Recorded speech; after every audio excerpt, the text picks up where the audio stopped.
Кудай Таалага мактоо шүгүрлөрдү, анын элчиси пайгамбарыбызга салаваттарды айтып сөзүмдү баштаймын. Алдыңыздарда дин жана жашоо бериси аны алып барган Уланбек Калмырза уулу, саламатсыздарбы? Урматтуу көрүүчүлөр, бүгүн биз бүгүнкү сухбатыбызда пайгамбарыбыздын негизги милдети, озуйпасы, жоопкерчилиги жана миссиясы тууралуу кеп кылайлы деп жатабыз. Деги эле биздин биринчи булагыбыз болгон Кур'ан-ы Каримде пайгамбарыбызды кантип сүрөттөйт, кандай сыпаттайт, ошол жөнүндө кеп кылайлы деп жатабыз. Ал үчүн бизге бүгүнкү конок катары теология факультетинин ислам таануу бөлүмүнүн башчысы профессор Бекир Татылагай келди. Кош келипсиз агай. Жана ошондой эле котормочулук кызда биз ошол теология факультетине кенже илимий кызматкер Жазгүл Жолали эже. Сиз да кош келипсиз. Агай, мына сиз көптөгөн жылдардан бери ошол хадис тарыхынан баштап, усулу, анын ичинде пайгамбарыбыздын өмүр баянын чагылдырган сира сабактарын берип үйрөтүп келесиз бизге, студенттерге. Анан деги эле биз ошол Кур'анда негизи пайгамбарыбыз, менин билишим боюнча Кур'ан-ы Каримде Мухаммад деп 4 жолу келет, пайгамбарыбыздын аты. Анан ал Мухаммад деген сөз даңкталган, макталган деп келет. Анан биз мусулман катары күнүгө 5 убакыт намаздарыбызда Кур'ан окуйбуз, Кур'ан окуп жатабыз. Жана ошондой эле жакында Рамазан келип атат. Рамазанда да бир хатым түшүрүү адаттарыбыз бар. Башка учурда деле Кур'ан менен мухатап болобуз да. Эми сизге сурам агай, ушул Кур'ан-ы Каримде пайгамбарыбызды кантип сүрөттөйт?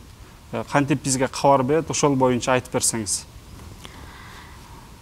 Hazreti Peygamberimiz hakkında onun özellikle en iyi örnek olması bakımından nasıl bahsedilir? Kur'an-ı Kerim'de. Öncelikle teşekkür ediyorum bize bu fırsatı veren Manas Medya'ya, bizi izleyen izleyicilerimizi sevgiyle, saygıyla selamlıyorum.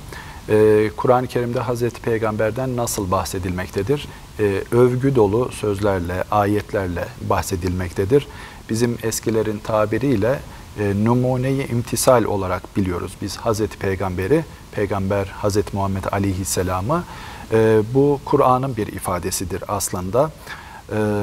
لَقَدْ كَانَ لَكُمْ ف۪ي رَسُولِ اللّٰهِ اُسْوَةٌ حَسَنَةٌ. Gerçekten Peygamber'de sizin için en güzel bir örnek vardır.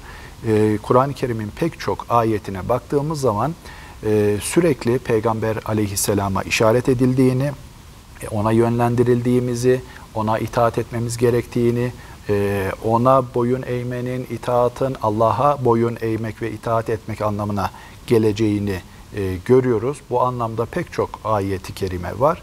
Ve ben izleyicilerimiz için birkaç tanesini burada hiç olmazsa örnek olarak vermek istiyorum ki Hazreti Peygamber'in konumunu, değerini, Yüce Allah'ın ona vermiş olduğu değeri Kur'an-ı Kerim'deki görmüş olalım. Bir defa mesela az önce okuduğum ayetin yanı sıra Kalem suresinin hemen başında ve inneke le'ala hulukin azim şeklinde bir ayet-i kerime var. Sen gerçekten çok güzel bir ahlak üzeresin.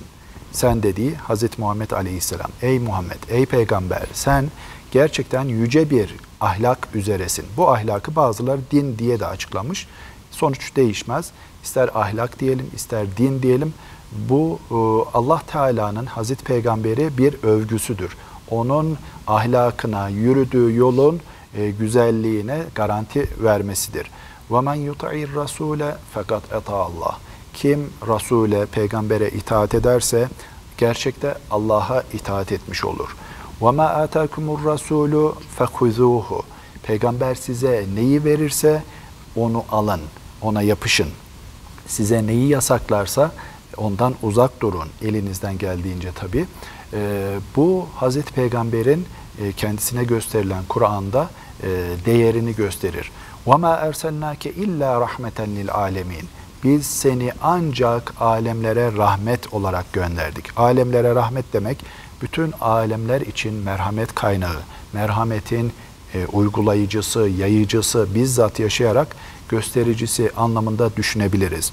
Özellikle Hucurat suresi benim çok dikkatimi çeker. Pek çok surede tabi ayetler var ama Hucurat suresinin başlarında insanlara seslenerek La terfa'u aswatekum fevga savtin nebiyyi. Sesinizi peygamberin sesinin üzerine yükseltmeyin. وَلَا تَجْهَرُوا لَهُ بِالْقَوْلِ كَجَهْرِ بَعْضُكُمْ لِبَعْضٍ.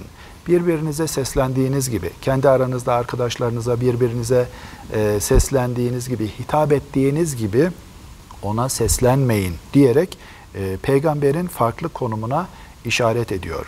Bu gibi pek çok ayeti tabii hatırlamamız mümkün. Bunları okuduğumuz zaman gerçekten Yüce Allah'ın Peygamber Aleyhisselam'a derin bir sevgisinin olduğunu ve onu bize örnek olarak gösterdiğini görüyoruz. Şimdilik bunları hatırlatmış olayım. Devam edelim kaldığımız yerden. Ошо Куранда пайгамбарыбыз тууралуу аяттарды алып карасак, өтө мындай даңазаланганын байкасак болот деп айтты. Мактоо иретинде көптөгөн аяттарды камтыйт Куран. Агай бир нече ошо аяттарга токтолуп кетти. Мисалы, bir аятта мындай деп айтылат: "Эй Мухаммед, сен улуу кулк мүнөз ээсисиң, же болбосо адеп ахлак ээсисиң.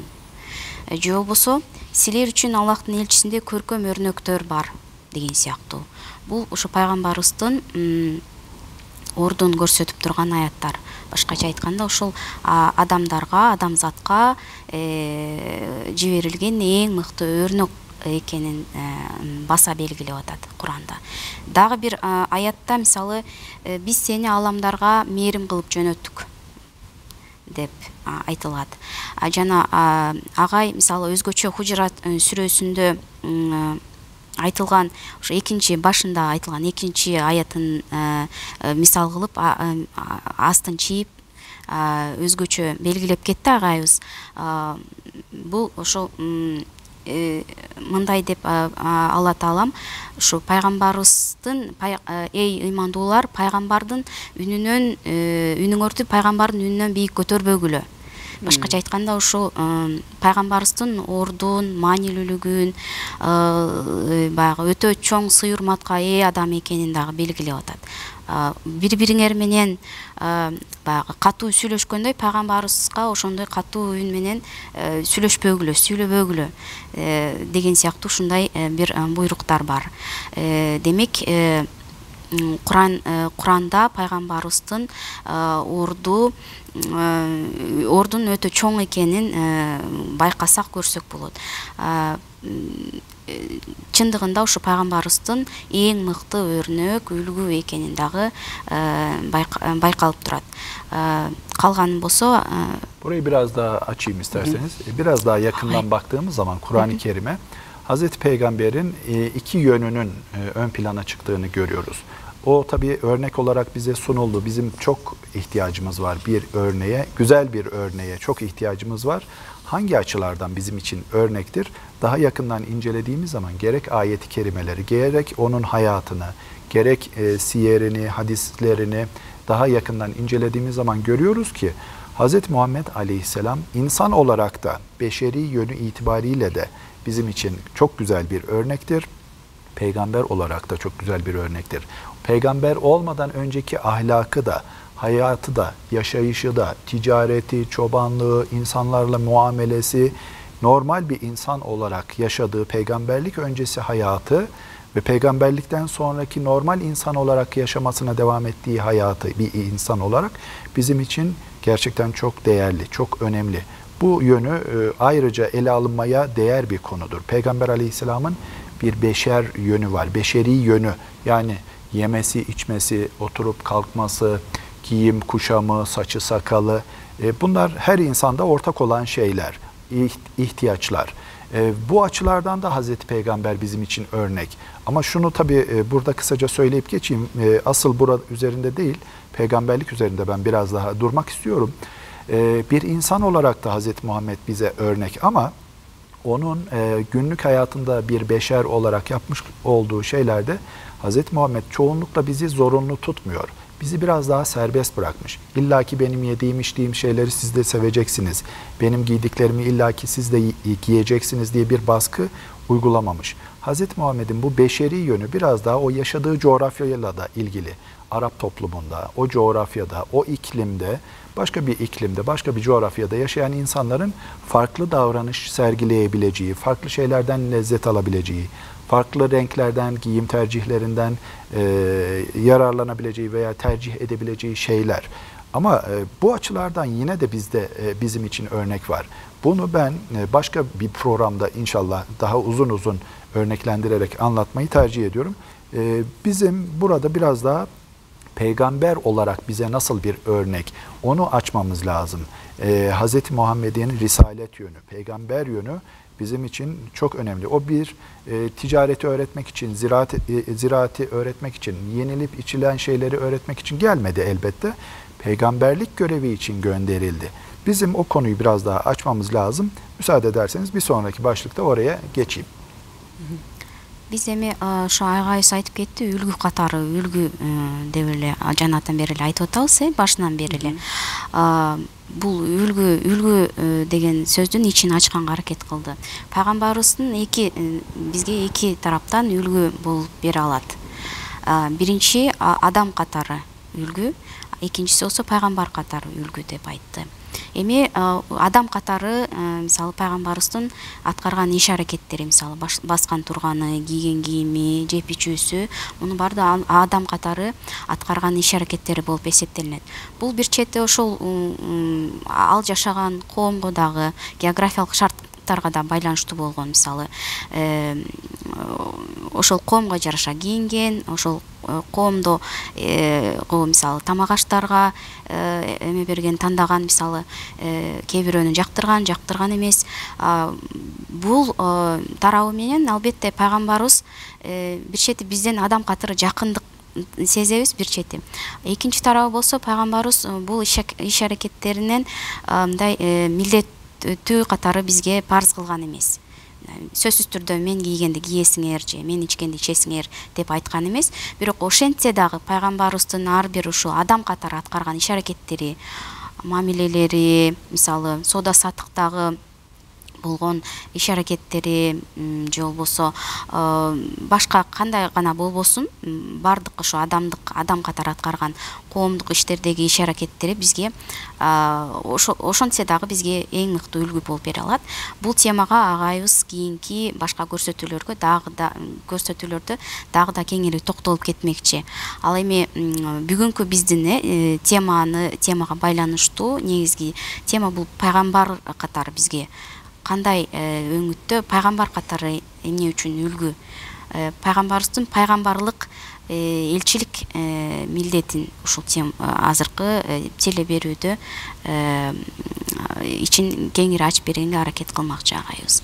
Демек пайгамбарыбыздын инсандык тарабы бар, ошондой эле анын бир пайгамбардык дагы вазыйфасы бар ошол тарабынан. Анан буну бизде дагы эми фыкта дагы бөлөбүз, баягы сүннөт деп пайгамбарыбыздын кыймыл аракеттерин биз сүннөт деп атайбыз. Анан аны дагы бөлүп, мисалы сүннатул худа, анан сүннату заваид деп, анан ошол пайгамбарыбыздын бир инсан катары, бир адам катары кылган иш аракеттери, кыймыл аракети, мисалы жеп ичкени, кайсы түстөрдү жакшы көргөнү, кайсы жыттарды жакшы көргөнү дагы бул.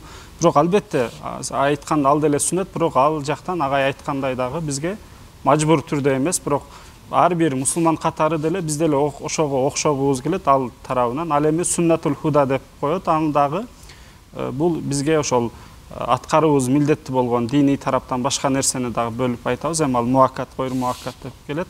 Анан сиз агай айтып калдыңыз ошол пайгамбардык вазыйфасы депчи. Ошол бизге пайгамбар катары пайгамбарыбыздын эң негизги миссиясы, функциясы, вазыйфалары эмнелер, ошол боюнча да айтып берсеңиz. Evet, peygamber olarak bize nasıl örnek? İnsan olarak örnek, peygamber olarak nasıl örnek? Kur'an'dan yine hareket ederek cevap vermek gerekirse, Peygamber Aleyhisselam'ın Kur'an'a baktığımız zaman 3 yönünün, 3 görevinin, vazifesinin öne çıktığını görüyoruz. Bunları ben 3T diye ifade ediyorum. 3T yani tebliğ, bütün peygamberlerde olduğu gibi tebliğ, yani Allah'tan alınan mesajları insanlara ulaştırmak görevi. İkinci T, tebyin, yani beyan, açıklama, o tebliğ ettiği metinlerdeki, ayetlerdeki açıklanması gereken yerlerin açıklanması, gösterilmesi. Sadece bu değil. Üçüncü T'de teşri diye ifade edebiliriz. Yani hüküm koymak, kanun koymak, Kur'an'da olmayan, Kur'an'da belirlenmemiş ve ihtiyaç olan konularda bir peygamber olarak Hz. Muhammed Aleyhisselam'ın hüküm koyması. Peygamber Aleyhisselam'ın bu 3 görevinin olduğunu bilmemiz lazım. Yani tebliğ görevi var, Allah'tan almış olduğu mesajları insanlara ulaştıracak. Diğer peygamberler gibi. Allah'tan aldığı görevler nelerdir, vazifeler nelerdir? Bu konuda Hazreti Peygamber'in herhangi bir eksiltme, çoğaltma gibi bir durumu da söz konusu değil. Yani Allah'tan nasıl bir mesaj aldıysa zaten olmaz, bozmaz ya, eksiltmez ya. Bunu düşünmek bile doğru bir şey değil. Hiç artı, eksi bir şey yapmadan olduğu gibi mesajı insanlara ulaştırma görevidir, tebliğ. Ya eyyuhar rasulü, ey peygamber, belli ma unzile ileyke min rabbik. Rabbinden sana indirilen şeyleri insanlara ulaştır. Ve in lem tef'al, eğer bunu yapmazsan, fema bellagte risalete. Peygamberlik görevini yerine getirmemiş olursun. Bu yüzden Peygamber aleyhisselam, Cebrail aleyhisselam aracılığıyla almış olduğu vahiyleri hemen kayda geçirmiş, Kur'an'ı olarak özellikle ve insanlara bunları tebliğ etmiştir. Bu birinci T, birinci görev. Diğer 2 T'ye de geçelim ama önce burayı bir çevirelim isterseniz. Hazreti Muhammed Peygamberimizdin Peygamber katары 3 milleti бар экенин айтып кетти Бекир агай. Бул өзү жеңил болуш үчүн 3Т деп дагы атайт. Эгерде оригиналын айта турган болсок, 3Т, биринчи Т бул таблиг, башкача айтканда динди жеткирүү милдети. Экинчи Т бул табийин, башкача айтканда динди түшүндүрүп берүү, ачыктап берүү.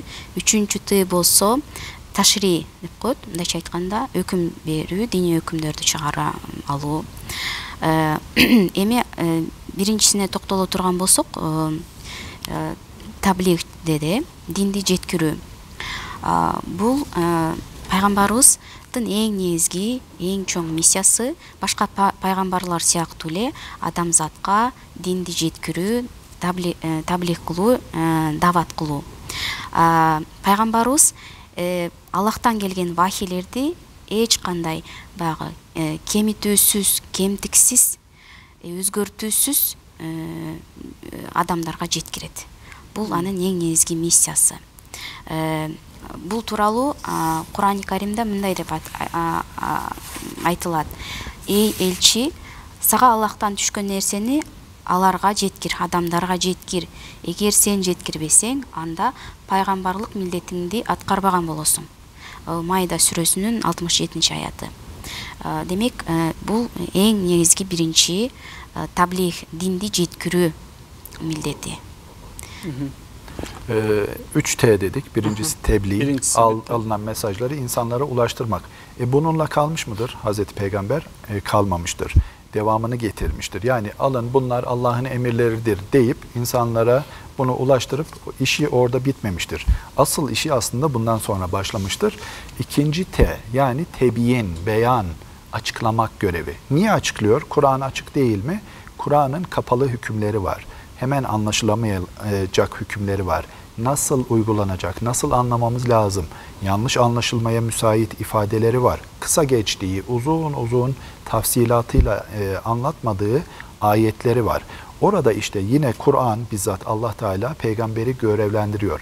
Ve enzelna ileyke zikra, biz sana Kur'an'ı indirdik, tebliğ yani, düşürdük, inzal ettik. Niçin? Litübeyyine linnâsi, insanlara açıklaman için. Demek ki açıklanacak yönler var. Açıklanmadığı takdirde, peygamber onu açıklayıp göstermediği takdirde bizim onları doğru anlamamız mümkün değil. Bazen hiçbir şey anlamamız mümkün değil. Neyi açıklamış Hazreti Peygamber? Özellikle ibadetleri düşünebiliriz burada. Mesela Kur'an-ı Kerim'de namazla ilgili emirler vardır. Oruçla ilgili emirler, hacla, zekatla, itikafla ilgili, kurbanla ilgili, umreyle ilgili, bu ibadetlerle ilgili ayetler var, emirler var ama bunların nasıl yapılacağını uzun uzun Kur'an anlatmaz. Bize ne yapacağımızı söyler ama bunu nasıl yapacağımızı söylemez. Dolaylı yoldan söyler. Yani peygambere işaret eder. İşte orada açıklama görevini peygamber yerine getirir. Bu anlamda eskiler, bizim eski alimlerimiz Peygamber Aleyhisselam'dan bahsederken o yaşayan Kur'an'dır, yürüyen Kur'an'dır diye de bir ifade kullanmışlardır. Yani Kur'an canlı elbet ama onu pratiğe döken, pratik hayata uygulayan insan olduğunu anlatmak için bunu söylüyorlar ve doğru bir ifadedir. Hazreti Muhammed bizzat o ayetlerin nasıl anlaşılması gerektiğini hem açıklamış hem bizzat kendisi göstermiştir. Mesela namazdan bahsedecek olursak sallu kema ra'eytumuni usalli. Beni nasıl görüyorsanız namaz kılarken siz de aynı şekilde namaz kılın. Huzu minni menasikekum. Hacla ilgili görevlerinizi gelin benden öğrenin deyip uzun uzun anlatmıştır. Namaz emri var ama kaç rekat kılacağız, kaç vakit kılacağız, neleri okuyacağız, hangi tesbihat, kıraat ne, rekat sayıları, bunların hiçbiri Kur'an'da yoktur. Bunları biz Hazreti Peygamber'in uygulamalı olarak göstermiş olduğu açıklamasından, pratik hayatından öğreniyoruz. Hacla ilgili şeyler de öyle, oruç da öyle. Size oruç farz kılındı, önceki ümmetlere farz kılındığı gibi diyor. Ama oruç nedir? Ne zaman başlar? Neler orucu bozar? Neleri yapmamamız gerekir? Bozulursa orucumuz nasıl kaza edeceğiz? Bunlar hakkında açıklama Peygamber Aleyhisselam'a yani sünnete bırakılmıştır. Formüle ederek şöyle ifade edebiliriz. Kur'an-ı Kerim bize ne yapacağımızı söyler. Kur'an-ı Kerim ayetlere baktığımız zaman nelerden sorumlu olduğumuzu, görevlerimizi öğrenebiliriz. Ama çoğu defa nasıl yapacağımızı söylemez. Nasıl yapacağımızı, o ayetleri, Allah'ın emirlerini biz nasıl uygulayacağız? Onu biz sünnetten yani Hz. Muhammed Aleyhisselam'dan öğrenmiş oluruz. Bu da Peygamber Aleyhisselam'ın ikinci önemli görevidir. Yani beyan görevi. Beyanı bizzat hayatıyla, öğreterek, yaşayarak, Kur'an'ı pratik hayata dökerek Hz. Muhammed bizlere göstermiştir. Tebyin ikincisini bu şekilde ifade etmiş olduk. Ağa Escan айтып кеткендей, табийин экинчи Т милдети бул динди түшүндүрүп берүү, ачыктап берүү. Куранда келген аяттардын бардыгы эле ачык, айкын түшүнүлө бербейт. Кээ бир учурларда, кээ бир аяттарда кыска нуска эле мисалы айтылат. Кээ бир аяттарды түшүнүү мүмкүн эмес. Ар кандай мисалы метафораларды камтыйт. Ошондуктан пайгамбарыбыз бир гана ошо вахийди жеткирүү менен гана чектелип калбай, ошол ачыктап берүү менен дагы милдеттендирилген. Мисал алсак, Куранда мисалы намаз, орозо, зекет сыяктуу ушул ибадаттарга байланыштуу буйруктар бар. Намаз окугула, зекет бергиле деген сыяктуу. Бирок булардын, бул ибадаттардын кантип аткарылышы керектиги жөнүндө маалыматтар жок. Буну пайгамбарыбыз өзү ачыктап, жана мисалы өзүнүн практикалык жол менен көрсөтүп адамдарга үйрөткөн. Ушул экинчи ушул пайгамбарыбыздын негизги милдети ушул жакта дагы көбүрөөк байкалып турат. Буга сүннөт деп дагы аталат. Башкача айтканда, пайгамбарыбыз ошо Курандын кантип жашайбыз, Курандагы аяттарды кантип мисалы баягы аткарабыз, берилген буйруктарды кантип түшүнүшүбүз керек, кантип динди туура жашашыбыз керек, ошонун бардыгын тең ачыктап берген пайгамбарыбыз. Ошо эски алымдардын сөзү менен айта турган болсок, пайгамбарыбыз басып жүргөн Куран болгон. Ушундай метафоралар менен дагы пайгамбарыбыз сүрөттөлөт. Башкача айтканда, ушу басып жүргөн Куран же болбосо тирүү Куран деп дагы аталган. Демек, ушу пайгамбарыбыз көптөгөн мисалы риваяттарында дагы айтылат. Мисалы пайгамбарыбыз мындай деп буйрук кылат: мен кандай намаз окусам, силер дагы ошондой намаз окугула. Башкача айтканда, намаз окугула деген буйрукта Аллахтын парзын өзү кандай окулушу керектигин өзү практика жүзүндө көрсөтүп берген. Учурда азыр бардык мусулмандар ушу пайгамбарыбыз кандай окуган болсо, азыр мусулмандар дагы биз дагы ошондой намазыбызды окуйбуз. Же болбосо орозону менден үйрөнгүлө, же менден ажылыктын ыкмаларын үйрөнгүлө деген сыяктуу буйруктар бар. Башкача айтканда, ар бир ушундай кыска нуска айтылган же болбосо мисалы Куран бардыгын ибадаттарды бирден ачыктап бербейт. кыска эле кээ бир учурларда кыска нуска өтүп кеткен учурлар, ошолорду пайгамбарыбыз ачыктап көрсөтүп берген. Бул эми эң мындай жалпылап ушул милдетин жалпылап айта турган болсок, Куран бизге эмне кылууну айтат, пайгамбарыбыз болсо кантип кылууну үйрөтөт, көрсөтөт. Шындап эле мисалы ошол Курандагы мисалы акимус салата дегенде, салат дегендин бир дуа мааниси бар же башка мааниси, же болсо закат деген таския, же саумун сиямун депчи, мисалы орозо кармагыла депчи, кантип орозонун албетте түрү бар. Балким сүйлөө коюу деле бир орозо болушу мүмкүн эле мурунку диндерде, же болбосо же кээ бир тамактарды жебей эле депчи. Бирок ошонун баардыгын демек пайгамбарыбыз өзүнүн практикасында, өзүнүн сүннөтүндө бизге кантип ошолорду аткарыбызды бизге көрсөтүп берет экен да. Üçüncü T. 3 görevi var dedik. Hepsi de önemli. Hepsi birbirinden önemli ama gerçekten teker teker baktığımız zaman son derece bilmemiz, öğrenmemiz gereken değerli şeyler olduğunu anlıyoruz. Tebliğ etti, açıkladı Kur'an'da olan şeyleri, Allah'ın emirleri bunlardır dedi ama bazen hayatın akışıyla birlikte yeni durumlar da ortaya çıkabiliyor. Kur'an'da bahsedilmeyen, Kur'an bir ansiklopedi değil malumunuz. Her şeyi uzun anlatmıyor. Hiç değinilmeyen, hiç üzerinde durulmayan konular da var.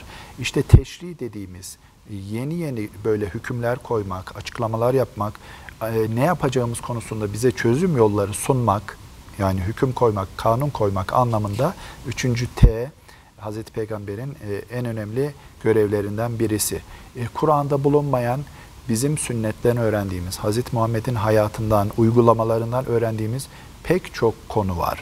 Mut'a nikahını yasaklamıştır mesela. Kur'an'da bu konuda hiç bahis yoktur. Nikahtan bahseder, evliliğe teşvikle ilgili ayetler vardır.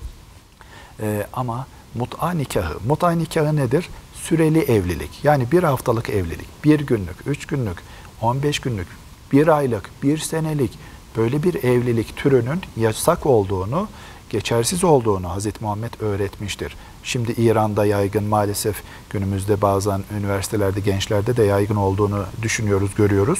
Ama bu yanlış bir şey. Hazreti Peygamber'in yoluna, sünnetine aykırı bir durum.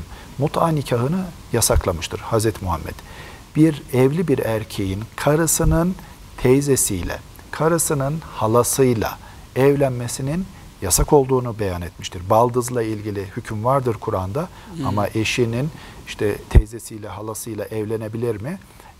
Bu konuda bir hüküm yoktur. Hazreti Peygamber evlenemeyeceğini, kendi teyzesi, annesinin kız kardeşi, kendi babasının kız kardeşi gibi olduğunu, bunu göstermiştir. Mesela hayızlı hanımları düşünelim.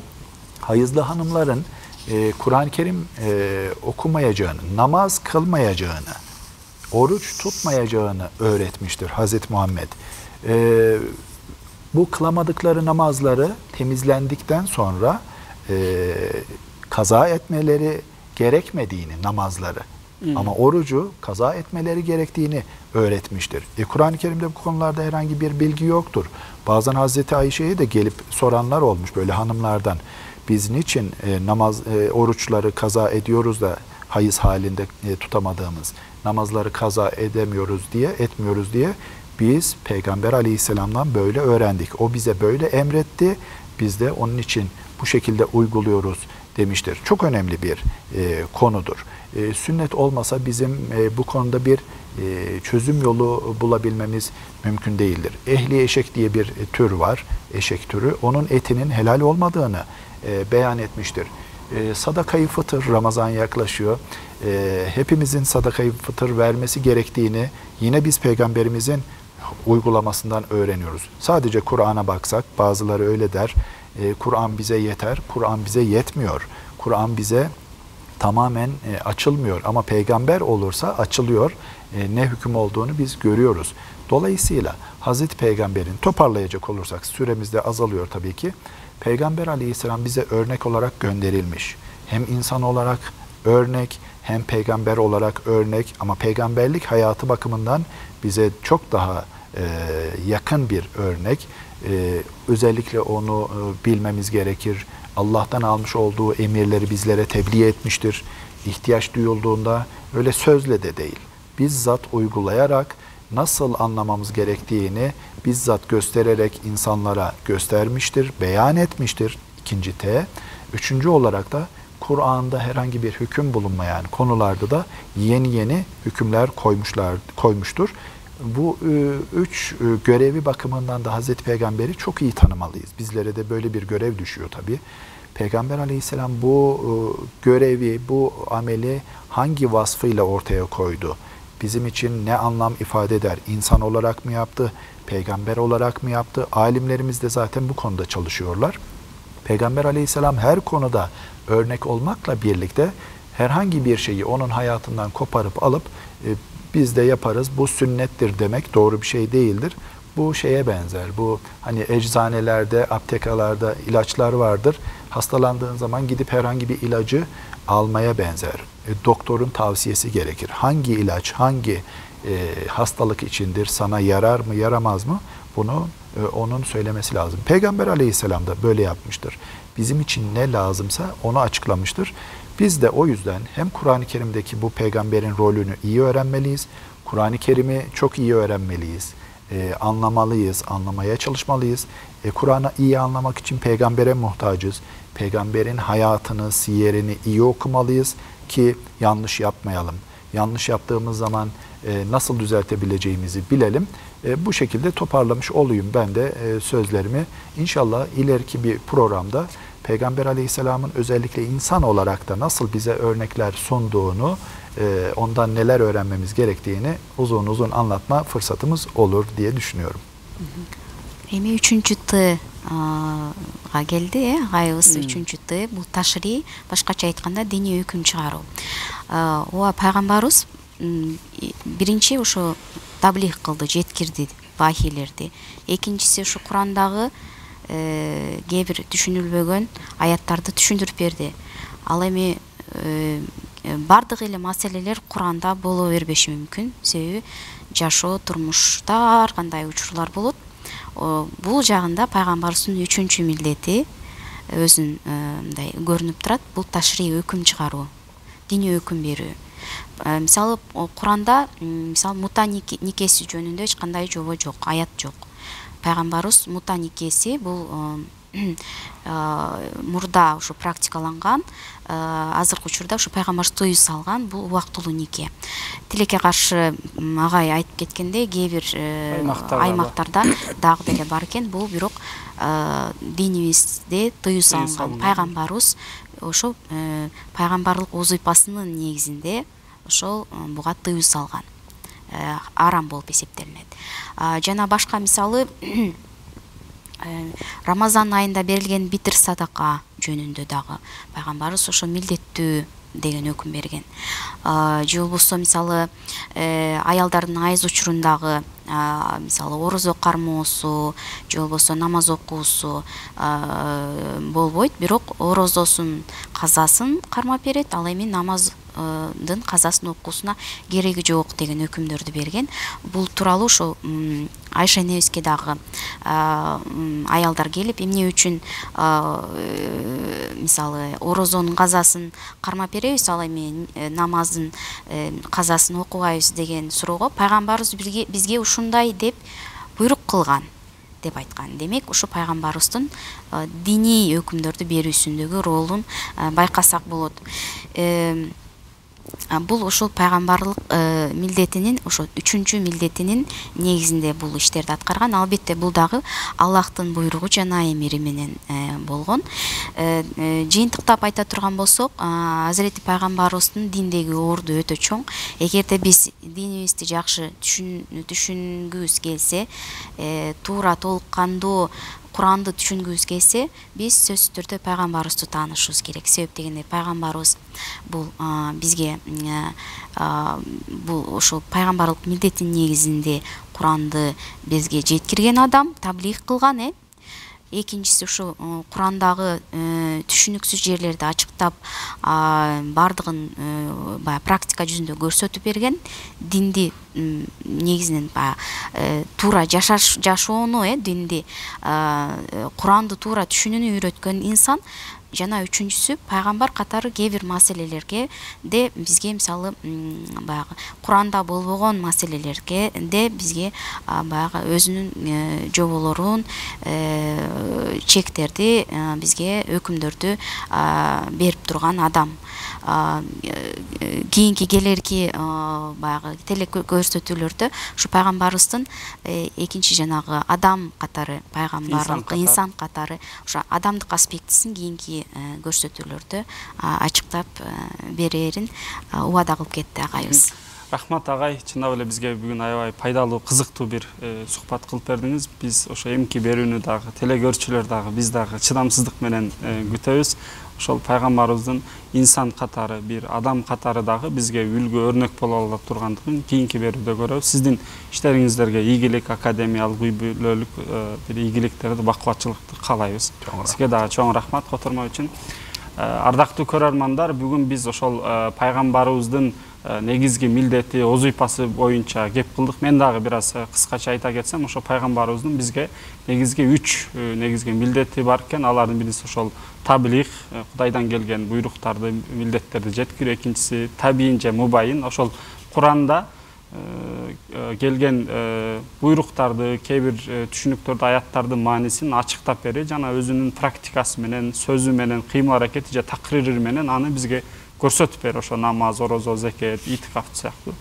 Ал эми үчүнчүсү, бул биз усул жана калам илим тарабынан караганда дагы пайгамбардык ким же пайгамбарлык эмне деген суроого аныктама бергенде дагы пайгамбарлыктын эң негизги өзгөчөлүктөрү деп бул анын ташри же болбосо жаңы бир мыйзам коюучу же мыйзам чыгаруучу өкүмү. Биз албетте биринчи кезекте биз тыюуларды, буйруктарды, башка баалуулуктарды эң биринчи булак катары Куран-ы Каримден карайбыз. Бирок ошентсе дагы жогорудагы айткандай биз Куран-ы Карим бир энциклопедиялык китеп эмес. Алындагы нерселер чектелүү, бирок Куранда бизге эрежелер, принциптер бар. Бирок ошол Куранда келбеген жаңы буйруктарды, тыюуларды дагы пайгамбарыбыз өзүнүн ташри болгон сыпаты менен дагы бизге бере алат. Ошол нерсени дагы биз аткарууубуз милдеттүү болуп саналат да. Өзгөчө бул жерде дагы Куранды окуп түшүнөбүз. Ошону Куранды дагы ошол пайгамбарыбыздын сүннөтү бизге көрсөтүп берген жолу менен бирге түшүнөбүз. Мен акырында сөздүн аягында ушуну айтмакмын.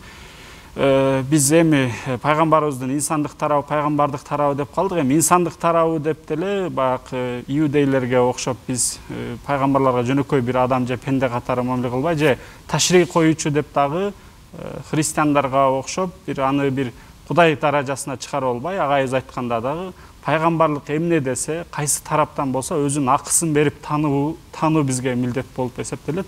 Ошондо гана биз эки дүйнө бактылуулугуна жетебиз. Ар дайым балансты сактообуз бизге милдет болуп эсептелет. Ушуну менен бүгүнкү берүү соңуна чыкты. Аны алып баруучулук кызматта Уланбек Калмырза уулу болдум. Кийинки берүүлөрдөн көрүшкөнчө амандыкта туруңуздар.